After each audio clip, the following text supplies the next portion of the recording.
देखो rules of debit and credit को देखने के लिए हमने क्या किया, यहाँ पर दो अप्रोच लगा दिए, एक ट्रेडिशनल अप्रोच लगा दिया और एक मॉडर्न अप्रोच लगा दिया। अब दोनों ही अप्रोच से हम तुमको समझाने की कोशिश कर रहे हैं। बंधु जो ट्रेडिशनल अप्रोच है उसमें 3 अकाउंट हो गए, रियल अकाउंट, पर्सनल अकाउंट और नॉमिनल अकाउंट। ठीक है, तो रियल अकाउंट में debit word comes in, credit word goes out, और पर्सनल अकाउंट में debit the receiver, credit the giver, correct.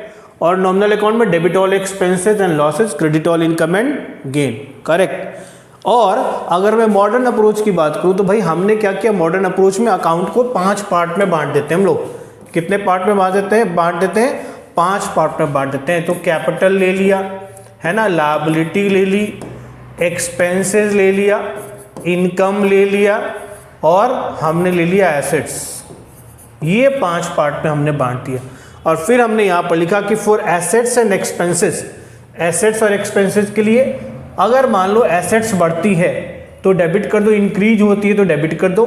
Assets और एक्सपेंसेस बढ़ती हैं, एसेट्स और एक्सपेंसेस बढ़ती हैं तो उसको क्या करो, डेबिट कर दो।